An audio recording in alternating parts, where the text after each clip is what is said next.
Alléluia. Est-ce que tu peux prendre ta Bible? Tu peux prendre ta Bible et nous vont dans Hébreux chapitre 11, du verset 1er au verset 6e. Amen. Prenons les livres de Hébreux au chapitre 11.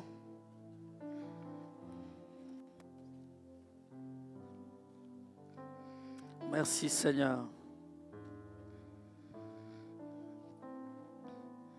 Est-ce que nous pouvons nous lever pour lire la parole du Seigneur? Nous honorons la parole de Dieu. Amen.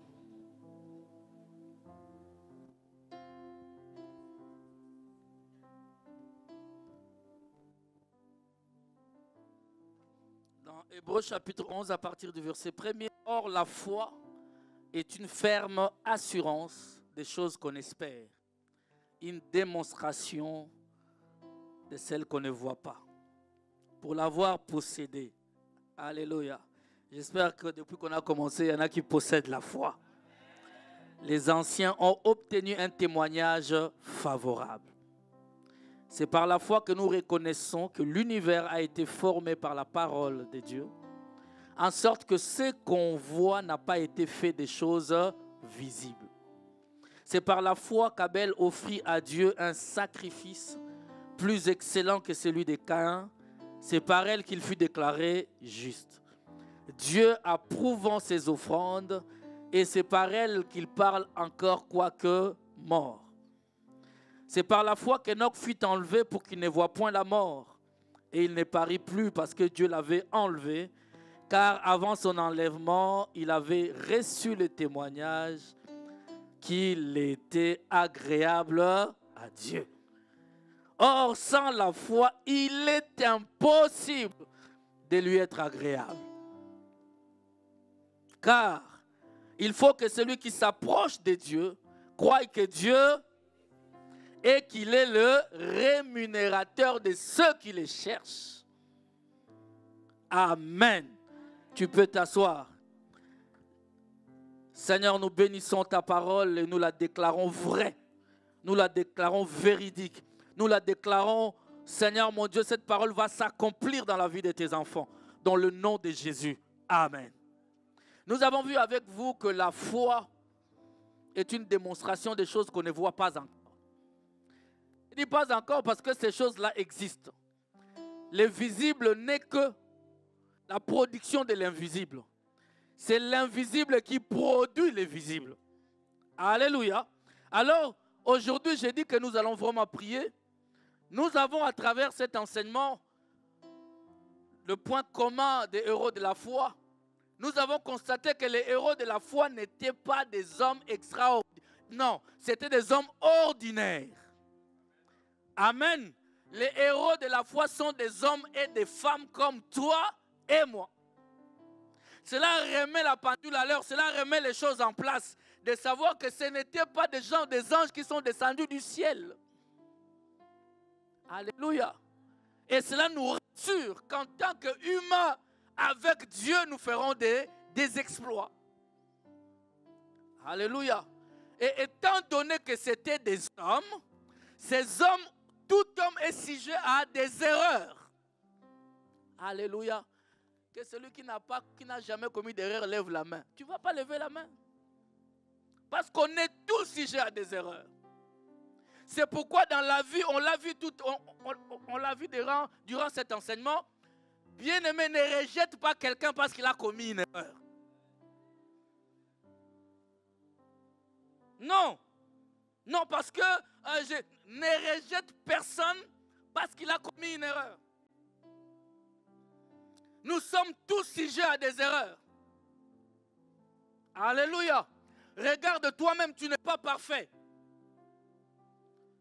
Parce qu'aujourd'hui, nous sommes dans une société où nous pointons du doigt que les autres. Regarde ce qu'il a fait. Regarde ce qu'il a fait. Regarde, il a divorcé. Regarde, il n'arrive pas à avoir d'enfant. Regarde, il est mal habillé. Regarde, il est ceci. Mais toi-même, est-ce que tu te regardes? Alléluia. Moi, je me souviens, j'étais encore au pays. Je suis allé dans une église. J'avais un pull avec capuche. On m'a dit, non, non, non, tu ne peux pas rentrer avec ça à l'église. Ça faisait païen. Ils ont pris ça, ils m'ont mis ça à l'intérieur. Alléluia. Mes amis, lorsque tu es trop attaché à ce que tu vois, tu es charnel. On est charnel lorsqu'on est trop attaché à ce qu'on voit. Parce qu'en réalité, dans l'homme, donnez-moi un amen. En réalité, dans l'homme, c'est-à-dire, ce que tu veux voir à l'extérieur d'un homme ou d'une femme, peut-être que cette femme ou cet homme l'a déjà à son intérieur. Mais il est simplement en mode processus. Moi, j'ai vécu beaucoup de gens qui me disent, regarde, pasteur, ce qu'il fait, pourquoi tu les laisses faire ça? Je dis, mais toi, tu l'as connu en 2025. Moi, je le connais depuis 2017. Donc, pour moi, il a fait déjà 80%. Mais toi, tu t'attaches aux 20% que tu vois. Mon ami, celui que tu rencontres aujourd'hui, tu ne connais pas son parcours. Si tu connaissais son parcours, tu allais lui tirer le chapeau. Parce que c'est un homme qui est parti de la Première Guerre à la Deuxième Guerre mondiale. Il est passé par des épreuves. Donnez-moi un amen. Ce que toi tu vois, ce n'est pas ça. Donc nous avons vu que tout homme est sujet à des erreurs. Je vous ai dit qu'Abraham lui-même, il a vendu sa propre femme. Mais on l'appelle le père de la foi. Abraham en Égypte, il dit, hey, Sarah, tu es trop belle. Quand on arrive là-bas, dis que tu es ma soeur. Comme ça, on va, lui-même il dit, comme ça, on va bien me traiter. Et on l'a pris, on l'a bien traité. Et de l'autre côté aussi, on a traité sa femme. Alléluia. Alléluia. Abraham, vous savez que dans la Bible, Abraham était le premier à douter de la parole. Avant même que Sarah ne rigole, Abraham était le premier. Mais ce que j'aime dans la parole de Dieu, avec moi, ce que j'aime. Mes amis, lorsque tu as quelqu'un que tu aimes, ne parle pas du mal de lui en dehors de sa présence. Parce que dans la Bible, lorsque les fils d'Abraham sont venus après, dans les épîtres, ils ont dit qu'Abraham n'a jamais douté. Mais toi et moi, quand nous lisons Genèse, nous voyons qu'Abraham a douté. Mais il dit, notre père, jamais il n'a douté. Je te donne un conseil, parle du pasteur Matthieu en bien, même si tu connais mes défauts. Parle de ton mari en bien, même si tu connais ses défauts. Parle de ta femme en bien, même si tu connais ses défauts. J'ai dit, parle de tes enfants, surtout les enfants. Parle de tes enfants en bien, malgré leurs défauts. Pourquoi? Parce que cela démontre que tu es un homme de foi. Mon enfant a eu 2 sur 10, mais moi je vois ça 20 sur 10. C'est-à-dire lorsque je vois mon enfant venir, je dis petit, tu as eu 2 sur 10. Courage encore. Bats-toi encore. Je sais que ça va marcher. Et lorsque je quitte la présence de mon enfant, je vais dans la présence de celui qui donne le 10 sur 10. Je dis, écoute, regarde la vie de mon enfant. Regarde la vie de mon enfant. À l'école, on a dit qu'il a un peu de trouble. Je crois que je parle à un parent ici. On a dit que ton enfant est trop turbulent, ton enfant est ceci, il faut une école spécialisée. Laisse les psychologues faire leur travail. Moi, j'ai un psychologue des psychologues. J'ai un Dieu qui peut changer la vie de mon enfant. Je parle à des enfants, à des parents qui vont prier pour leurs enfants ce matin. Alléluia.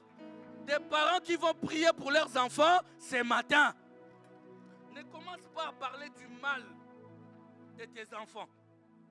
Annonce toujours le bonheur. Annonce toujours le succès. Annonce toujours l'élévation. Donnez-moi un amen bien, mes amis. Et la Bible dit qu'à part, c'est-à-dire l'homme est sujet à des erreurs.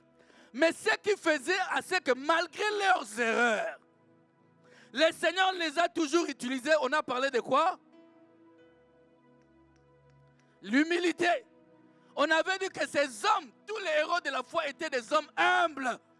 Ils acceptaient leurs erreurs. Et ils allaient dans la présence de Dieu pour dire, Seigneur, pardonne-moi. Alléluia. C'est pourquoi je vous dis toujours que dans la présence de Dieu, on est des enfants. On est des enfants. Alléluia. C'est pourquoi le Seigneur les a toujours utilisés. Et on a vu aussi que c'était des hommes de foi. Car pour faire des choses avec Dieu, il faut avoir la foi. Et on était en train de parler de la persévérance. Alléluia. On a parlé de la persévérance. On avait dit que c'est mettre en œuvre sa volonté, user de patience pour poursuivre une action malgré les difficultés. Il n'y a jamais eu vraiment de vrai succès sans difficulté. Alléluia. Il n'y a pas vraiment de vrai succès sans difficulté. Dans la vie, en fait, une belle, bonne victoire est précédée par des difficultés. Celui qui fuit les difficultés, fuit les succès. Si tu fuis la victoire, celui qui fuit les difficultés, fuit la victoire.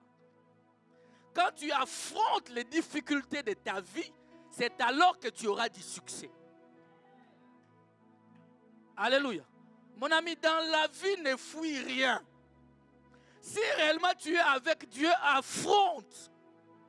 Malheureusement, des fois, les chrétiens affrontent des combats qui ne sont même pas les leurs. Alors que ton vrai combat, c'est ta famille. Ton vrai combat, c'est ton mariage. Ton vrai combat, c'est la sanctification.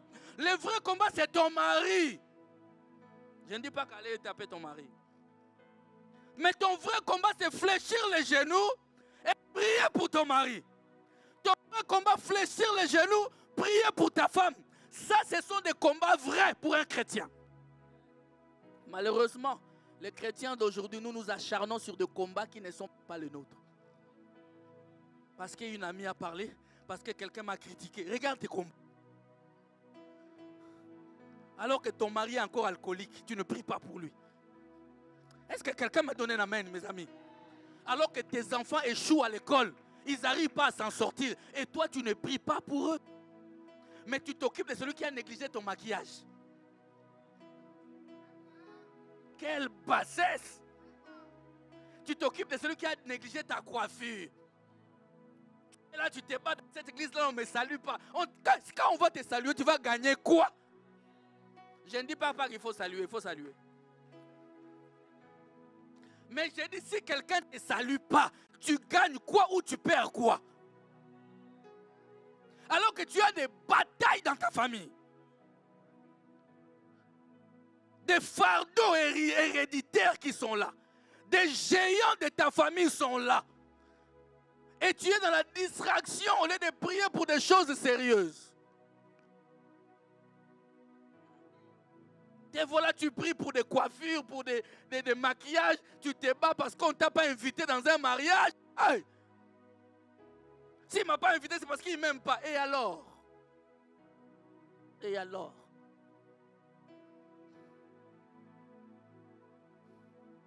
Moi, si je ne reçois pas une invitation de mariage, comment je suis content? Ma femme est là.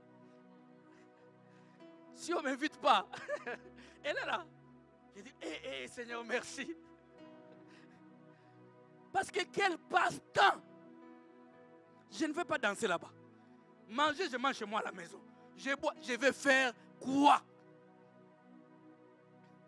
Mais il y en a qui achètent même des nouveaux habits pour... Quel gaspillage. Donnez-moi un amen, mes amis. Alléluia. La persévère dans ce qui est important. Amen. La Bible nous dit, on avait lu ça juste à la fin. Dans Matthieu chapitre 15, le verset 21 à 28. Alléluia. Oh, j'aime cette femme. Jésus étant parti de là, se retira dans les territoires de Tyr et de Sidon. Et voici, une femme cananéenne, syro-phénicienne, qui venait de ces contrées, lui cria, « Aie pitié de moi. Seigneur, fils de... ma fille est cruellement tourmentée par les démons. » J'ai dit à quelqu'un, lève-toi. Ta fille commence à avoir des copines à gauche, à droite, des fornications à gauche, à droite. Toi, tu es dans la distraction. Au lieu même de prier, mais toi, tu t'occupes d'autres choses. Ta fille commence à avancer en âge. Personne ne lui sollicite même un mariage. Tu ne pries jamais pour ta fille. Votre silence sait que c'est vraiment ça. Mais j'aimerais que vous changez. Ta fille commence à sortir en boîte. Et elle sort moi dans ma maison. Dans ta maison chrétienne. J'ai dit chrétienne. Papa chrétien, maman chrétienne. Vous servez Dieu à la cité du Dieu vivant. Votre fille le vendredi, elle va en boîte. Elle rentre, elle dort. Le dimanche matin pour aller au culte, elle boude. Parce qu'elle est fatiguée. Elle était en boîte de nuit.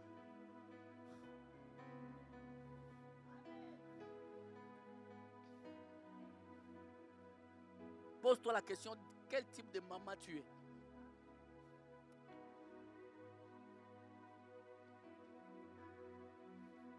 Amen. Voilà des combats. La femme syro-phénicienne s'est dit, hé, ma fille est tourmentée par des démons. Mon fils est malade, je n'arrive pas à m'en sortir. Alors Seigneur, je viens auprès de toi. Aie pitié de moi. Alléluia. Aie pitié de moi. Bien, mais ça, c'est des combats nobles. Amen. Aie pitié de moi. Il ne lui répondit pas un mot. Et ses disciples s'approchèrent et lui dirent avec un renvoi, car elle crie derrière nous. Il répondit, je n'ai été envoyé d'Israël, de la maison d'Israël. Mais elle vint se prosterner devant lui, disant, Seigneur, secours-moi. Il répondit, il n'est pas bien de prendre le pain des enfants et de les jeter aux petits chiens. Amen. Oui, Seigneur, dit-elle, mais les petits chiens mangent les miettes qui tombent de la table de leur maître. Ouh! Quelle femme de foi! Même Jésus lui-même dit, femme, ta foi n'est pas petite comme les grains de ses neveux. Ta foi, toi, elle est grande. Où sont des femmes de cette trempe? Amen. La femme syro-phénicienne dit, non, non. Je mangerai même les miettes. Pour ma fille, je veux m'humilier dans ta présence. Pour mon mari, je vais descendre. Seigneur, change-la. Alléluia. Pour ma femme, Seigneur, je descends dans ta présence. Aide-la. Je ne veux pas être la honte dans ma famille. Aide-moi. Alléluia. Elle s'est rabaissée. Ta foi est grande. La Bible dit, à l'heure même, sa fille fut guérie. Donnez-moi un amen. Alléluia. Mais écoutez maintenant, la persévérance, souvent, nous la voyons de manière pour dire, je suis attaqué, la guerre. Mais ici, nous sommes entourés de gens qui parlent, qui disent des choses pour nous décourager. Donnez-moi un amen, mes amis. Qui disent des choses pour nous décourager. Qui disent des choses pour nous rabaisser. Parce que ce que Christ a dit à la femme, c'était pour lui dire, tais-toi, ne parle plus. J'aimerais que tu sois de la catégorie de ceux, même des paroles blessantes. Ne t'écarte pas de ton objectif. Ah, tu m'as compris. C'est-à-dire que si j'ai un objectif, non, ce n'est pas parce que tu t'appelles un tel que tu m'éloigneras de mon objectif. Quand je veux atteindre un objectif divin, peu importe que tu me bouscules ou pas, j'y arriverai. Alléluia. Alléluia. Même si tu me dis que je ne remplis pas des critères, je te dirai j'y arriverai. Alléluia. J'y arrive. Mon ami, même si tu ne remplis pas des critères, sache que si c'est la volonté de Dieu, tu y arriveras. Alléluia. Vous savez, aujourd'hui, on ne viendra pas avec une arme pour te dire, arrête de poursuivre tes objectifs. Mais les gens ont plus que les armes, les paroles. Alléluia. Moi, j'ai rencontré beaucoup de sœurs. Ils disent que moi, j'ai grandi dans des complexes terribles. Pourquoi? Sa maman lui disait toujours, t'es pas belle, regarde ta copine. Des mamans, des fois, je ne sais pas. Ta propre, je ne sais pas. La Bible dit que Jochebed et son mari, quand ils ont dit, l'enfant est tellement beau. Comment un parent peut dire que sa fille n'est pas belle? Ou son fils n'est pas intelligent? Il y a un sérieux problème. Et voilà la fille qui grandit, complexée jusqu'à... Même si tu lui dis, en tout cas, tu es trop belle, hey, c'est comme si tu l'as même injurié. Ça ne rentre pas, il est imperméable, ça ne passe pas. Parce qu'on a semé autre chose dedans. Depuis enfant, on lui a toujours dit que ça ne va pas. Et là, ça sera le pauvre mari. Le pauvre mari. Alors, si alors là, tu t'es marié avec un bon Africain, d'un pays dont je ne cite pas le nom, d'une tribu dont je tais le nom, qui ne dit jamais je t'aime, qui ne fait jamais de compliments. Heureusement, apparemment, ils ne sont pas dans cette salle. Amen. Ah, ici, on dit je t'aime, ma chérie, tu es trop belle, tu es bien habillée, tu es ceci. Ah, donnez-moi un amen bien. Alléluia. Si tu rencontres ces autres-là, qui sont au loin là-bas. Amen. Mais ça encore, on va bien t'enterrer. Et vous allez voir, la personne n'arrive à rien faire. Il n'avancera pas dans sa vie. Alléluia. Il y a quelque chose contre laquelle on doit être persévérant, c'est les mauvaises paroles. Quelqu'un qui vient te dire tu es incapable, dis-lui, ma capacité ne vient pas de moi. Il y a quelqu'un qui m'a dit, je suis capable. C'est quelqu'un qui m'a dit, je serai la tête et non... Quelqu'un m'a dit, tu seras combattu, jamais vaincu. C'est quelqu'un qui a parlé. Et moi, j'y crois. Frère, même si tu vas chez une soeur, comme tu viens au bureau là, tu dis, pasteur, moi, cette soeur-là, je l'aime beaucoup. Je te dis, vas-y. Même si tu reçois 20 poteaux, c'est-à-dire 20 refus catégoriques, aucun complexe. C'est-à-dire, ce n'était pas la pointure qu'il fallait. Et d'ailleurs, des cas comme ça donnent seulement 1 à 2 ans.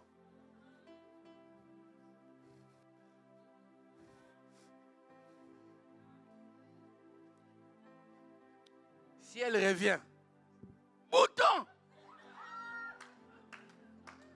Tu fais comme moi, bouton! C'est que tu n'es pas la personne qu'il fallait pour moi. J'ai parlé. On a écouté. Amen. Donc la chose contre laquelle j'aimerais insister aujourd'hui, c'est les paroles.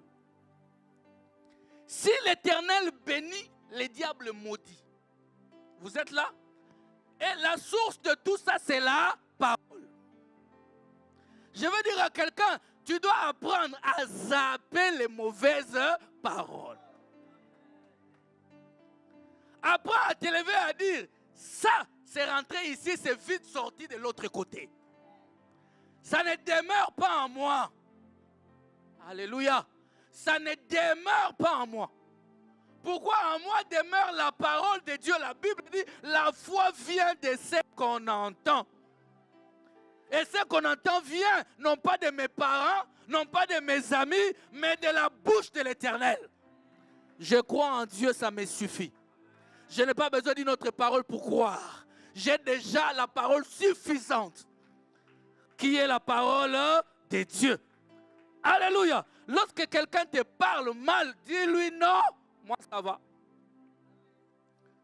Il t'a dit, tu n'as pas les critères, vous savez, pour avoir ce job-là, il faut. Dis-lui non. Moi, c'est lui qui m'a choisi, c'est une autre personne. L'Éternel dit à Samuel, il dit, va oindre un des fils d'Isaïe.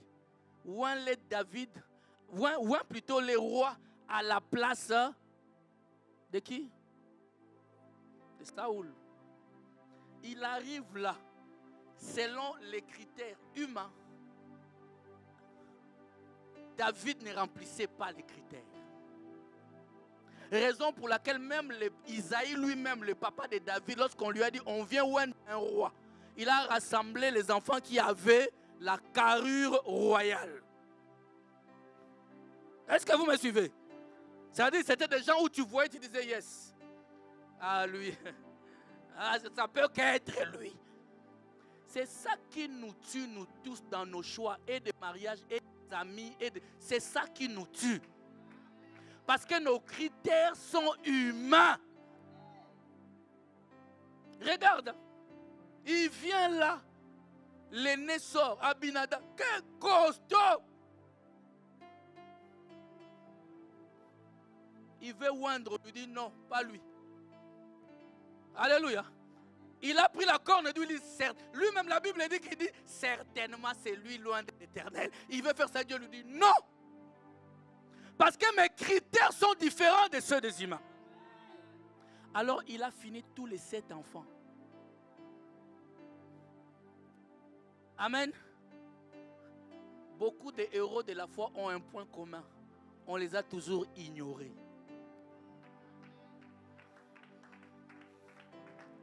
Alléluia. Dans leur famille, à l'école, on les met toujours de côté. Si tu sais qui tu es, tu ne vas pas pleurer. Tu ne vas pas pleurer. Alléluia. Les premiers seront les derniers. Amen. La Bible dit, un deuxième arrive, non, tous les 7 sont passés. Même le papa lui-même a ignoré David. Pour être gentil, on va dire il a oublié. Comment tu peux oublier ton propre fils? Et Samuel dira, est-ce que sont cela tous tes enfants? Il dit, ah non, il y a aussi un autre. Mais lui, il est là-bas derrière le troupeau. Il est dans le désert. Et Samuel dira, je ne m'éloignerai pas de ta maison jusqu'à ce qu'il vienne ici.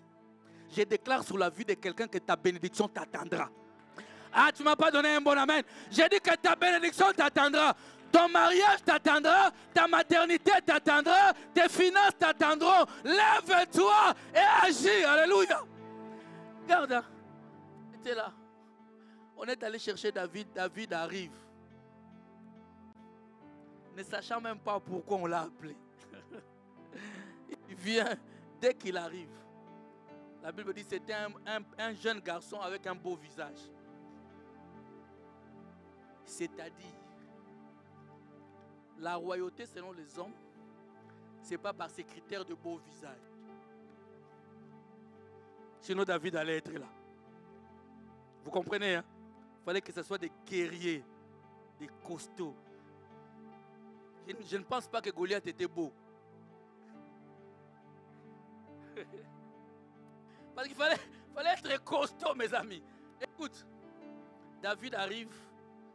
L'Éternel dit à Samuel, il dit c'est lui. Où elle est. Je suis en train de déclarer sur la vie de quelqu'un, c'est toi. Reçois cette onction ce matin. Ah, je déclare que c'est toi. Ce que tu attends, reçois-le ce matin au nom de Jésus. Alléluia. Alléluia. Donc les paroles sont compliquées. Prenons 1 Samuel chapitre 17, le verset 23. 1 Samuel 17 à partir du verset 23. Alléluia.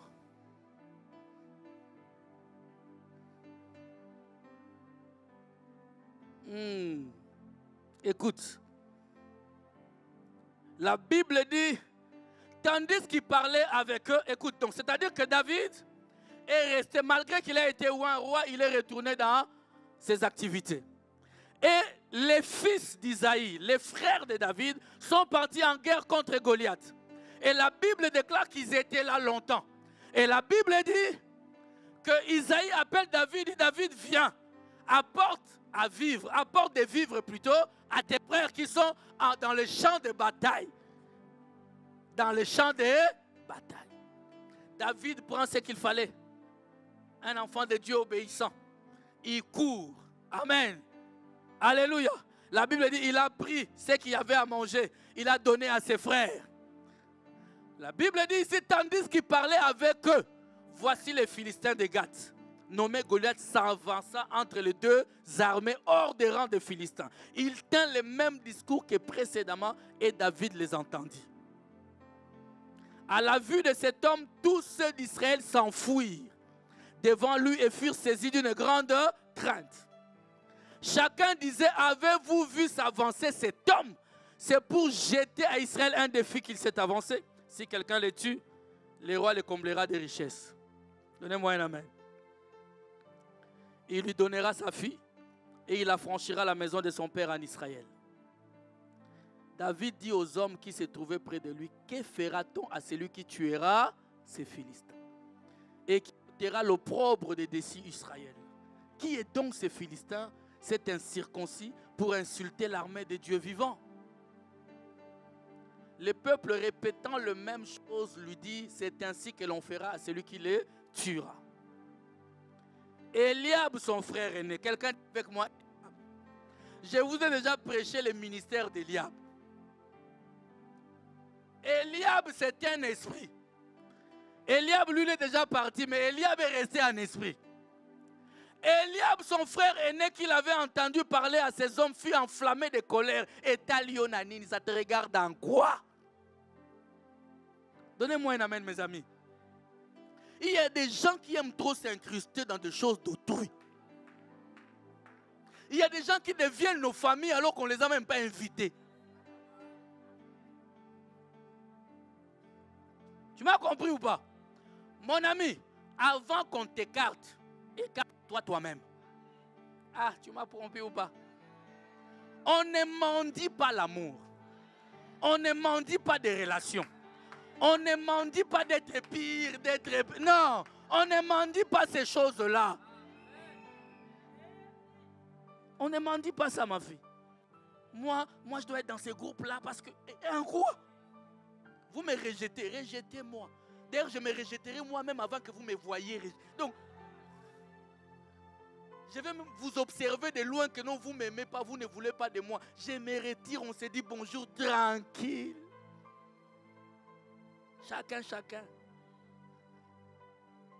Alléluia. Il y a des gens comme ça dans les églises même. Ils sont là, ils veulent tout savoir. Je vous ai dit, quand quelqu'un vient te demander, oh j'ai eu un songe à ton sujet, Dieu m'a dit, dis-lui, allons dire ça chez les pasteurs. On est comme ça là, oh moi je vois comme si, et toi, c'est comme si toi tu sors avec un tel. Ça te regarde en quoi? Pourquoi vous êtes poli jusque là? Tu viens me voir pour me parler de ma vie. Je te dis que non, tu insistes. Je vais te répondre bien. Bien. Comme ça, tu ne reviendras plus jamais. Il y a des gens qu'il faut répondre, c'est-à-dire recadrer. Tu vois, moi, je suis comme le grand frère de l'église. Qui t'a nommé grand frère de l'église?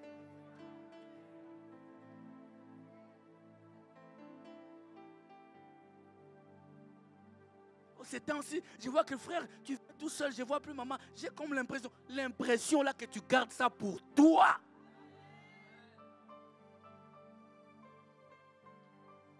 Hey, mes amis, c'est des choses à éviter. Évite. Les Eliab s'incrustent. Ils veulent les informations. Ah! La matière. Tu vas voir la personne en question, elle est mariée, elle a des enfants, elle travaille, elle a même un ministère à l'église, mais elle a quand même le temps de s'intéresser des gens.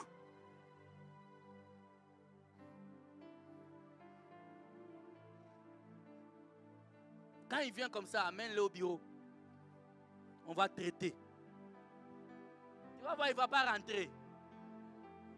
Il va te dire, non, non, non, j'ai blagué. Allons voir le pasteur, racontons ça. Alléluia. Nous ne voulons pas une église où il y a des commérages. Eliab. Eliab, tu te mets en colère, pourquoi? Et il dit, pourquoi es-tu descendu? Mais je suis venu te porter à manger, non? Et à qui as-tu laissé ces peu de brebis dans le désert? Voilà. Les Eliab croient que nous, on ne changera jamais de statut. Moi, je resterai toujours derrière les brebis dans les déserts. Dès que tu bouges un peu de statut, jaloux. Les Eliab n'acceptent pas que ta vie change. Les Eliab n'acceptent pas que tu te maries, que tu aies une belle voiture, que tu t'habilles aussi bien, que tu sois aussi heureux. Les Eliab croient que nous, c'est deuil sur deuil.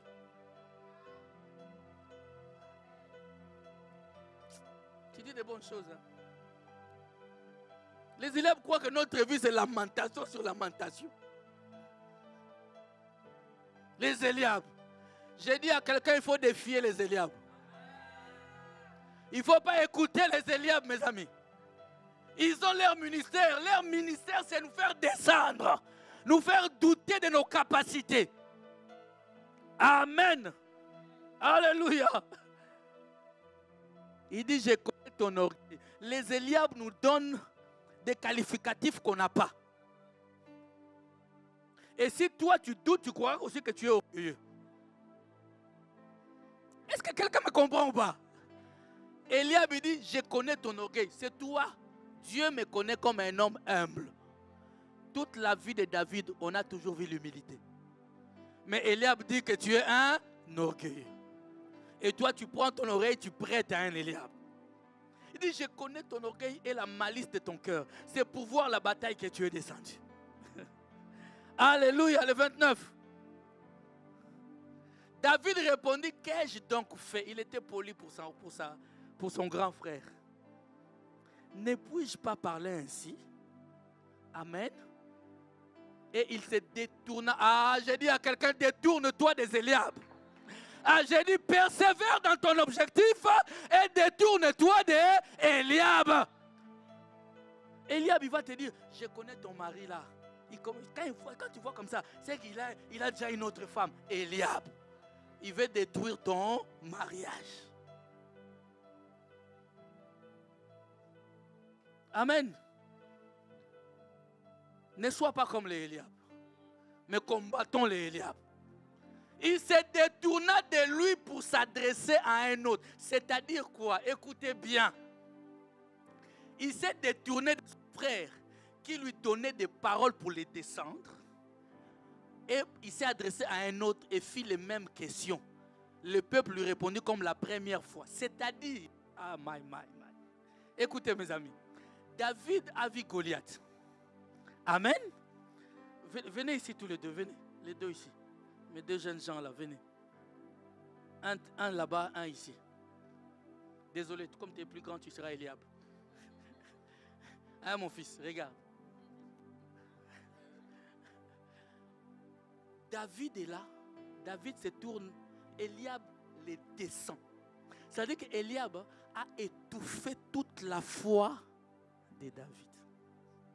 Alors que l'objectif de David était de descendre les géants Goliath. David avait besoin d'un discours qui devait le booster. Est-ce que vous êtes là, mes amis? Ayons des amis qui nous boostent. Eliab parle. David, la Bible déclare, il lui dit, est-ce que je peux parler comme ça? Et le verset qui suit, la Bible dit, David se détourna de Eliab. Laissons les Eliab derrière nous. Alléluia. Et quand il se détourna de Eliab, il commença à parler à d'autres personnes. Et vous savez ce qu'il demandait, c'était, qu'est-ce qu'on donnera à celui qui va descendre Goliath? C'est-à-dire qu'il voulait une parole. La récompense nous donne des ailes. Ah, dit, Moi, je vais persévérer pour enfin gagner quoi? Je vais persévérer dans le néant. On lui dit, c'est lui qui va descendre Goliath. Le roi lui donnera sa fille. Le roi lui donnera des richesses. Et il sera affranchi en Israël. Vous pouvez aller vous asseoir. Il sera affranchi en Israël. Amen. Voilà des paroles qui augmentent la foi. Sois entouré des gens qui te boostent, mon ami. Même Pierre, lui-même, un jour, il demande à Jésus, « Hey, mon ami, il dit, Maître, on a tout laissé pour te suivre. Dis-moi, on gagnera quoi? » Toi, tu veux persévérer dans des relations qui ne produisent pas. Tu veux persévérer dans des travaux qui ne produisent pas. Tu veux persévérer dans des projets qui ne produisent rien. Alléluia. Je vais dire à quelqu'un, lève-toi et bats-toi pour des choses qui produisent. Qui peuvent affranchir ta famille. David a dit, je serai gendre du roi. Donc je vais rentrer dans la famille royale. Amen. Je vais rentrer dans la famille royale. La foi a augmenté. Il a entendu un autre discours. La foi vient de ce qu'on entend. Lorsqu'il a entendu la parole qui disait, si tu combats Goliath, tu seras. La foi, directement, il s'est avancé devant Goliath. Je veux dire à quelqu'un, laisse que ta foi augmente ce matin. Je suis en train de dire ces choses simplement pour que tu te lèves, tu dises, c'est encore possible dans ma vie. Je ne peux pas baisser mes bras. C'est vrai que je n'arrive plus, Seigneur, mais donne-moi de la persévérance. Alléluia, que quelqu'un me donne un amen. Je vais dire quelque chose et nous allons prier. Écoutez, j'aimerais que vous notiez. Cette parole, la nuit m'a fait beaucoup de bien. Les hommes de foi croient que Dieu peut refaire ce qu'il a déjà fait. Écoute cette première partie. J'ai dit que les hommes de foi croient que Dieu peut refaire ce qu'il a fait dans le passé. Amen. Les hommes de foi croient que Dieu peut refaire ce qu'il a déjà fait dans le passé et que Dieu peut faire ce qu'il n'a jamais fait. Oh, retiens cela. Les hommes de foi croient que Dieu peut refaire ce qu'il a déjà fait et qu'il peut faire ce qui n'a jamais été écrit, ce qui n'a jamais été fait. Alléluia. Oui, cela est possible. Hébreux 11, 19. J'aimerais qu'on puisse les lire debout parce que nous allons prier. Est-ce que tu peux te lever? Tu prends Hébreux 11, 19. Les hommes de foi croient que Dieu est capable de refaire ce qu'il a déjà fait et de faire ce qu'il n'a jamais fait. Alléluia. Alléluia. Commençons au verset 18. Et à qui il avait été dit, on parle d'Abraham, en Isaac. En Isaac sera nommé pour toi une postérité. Alléluia. Une postérité. Il pensait que Dieu est puissant. Quelqu'un croit que Dieu est puissant ici? Même pour ressusciter les morts. Aussi les recouvra-t-il par une sorte de résurrection. J'aimerais dire à ceci, écoutez bien. Dieu dit à Abraham, donne-moi ton Isaac. Amen. Abraham obéit et lui donne Isaac. La Bible dit qu'Abraham, c'était une épreuve. Mais Abraham croyait que Dieu était capable de ressusciter même les morts, alors qu'il n'avait pas encore vu des morts revenir à la vie. Il croyait que Dieu pouvait faire ce qu'il a déjà fait et faire même ce que lui n'avait jamais vu. Il dit à quelqu'un, ton problème ne limite pas Dieu. J'ai dit que ta maladie n'est pas un frein pour Dieu. Là où tu veux arriver, tu y arriveras parce que Dieu est capable de t'y amener. Alléluia. J'ai dit que Dieu est capable de t'y amener. Je ne sais pas tes objectifs, mais ne limite pas Dieu, mon ami. Ne dis pas, je vais m'arrêter seulement ici. Non, non, non, non. Dieu peut t'amener loin, Hugo, loin. Dieu peut t'amener, Dieu peut casser des plafonds et des plafonds pour ses enfants. Il n'y a aucune montagne, aucune élévation qui soit plus élevée que Dieu. Je parle des enfants de Dieu ce matin. Il n'y a pas un travail où Dieu ne peut pas t'introduire dedans. Il n'y a pas un mariage où Dieu ne peut pas t'amener dedans. Quelqu'un me donne un amen ce matin. Je veux que tu comprennes. Tu peux déposer ta Bible et nous allons prier. Je veux que tu comprennes que Dieu peut refaire ce qu'il a déjà fait. Et faire de toi ce qu'il n'a jamais fait auparavant.